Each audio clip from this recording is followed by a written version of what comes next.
All right, hello and welcome to topic 5. This is 5 of 7. So if you have missing assignments, please reach out to me. Let's get them reassigned so that you can end topic 7 successfully. All right, so this week we're looking at the Gilded Age and the Progressive Era, and we see so many changes. So remember, our society started out largely agrarian. Then we start seeing people moving into cities.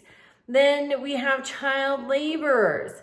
We have these labor movements, big fights, labor unions, laws start coming about, employment and safety and wages. And we owe so many of the things we take for granted today, such as a 40-hour work week, overtime pay, safe working conditions, to these labor movements. So your first response to the discussion question 1 is dealing with the Jim Crow era.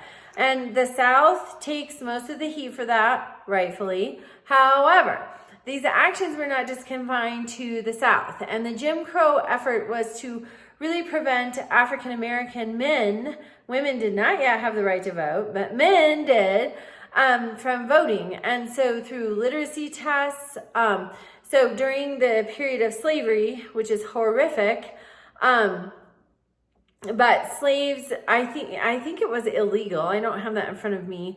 We're going on my memory here, but I think it was illegal for them to learn to read and write. So then when it's time for them to vote, hey, you have to take this literacy test, and if you can't pass it, you can't vote. It was just setting them up to fail all over again, just injustice after injustice after injustice.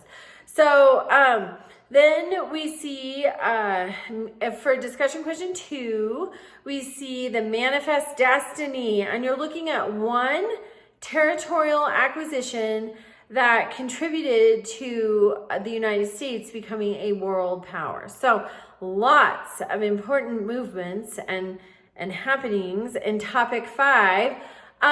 With your assignments, please make sure that you are at least meeting the minimum word count.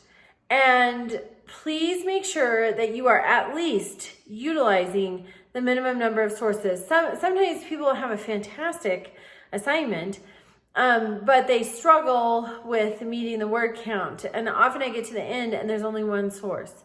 If you will utilize at least the minimum 3 sources, you have a much better chance of meeting your word count, number 1, but also fully informing your own knowledge. So many of the required reading materials, so always we have text readings, but then those extra articles, those can be used as sources for your assignments. So make sure you're utilizing those. Then also, yes, so the sources and the word counts in the assignments.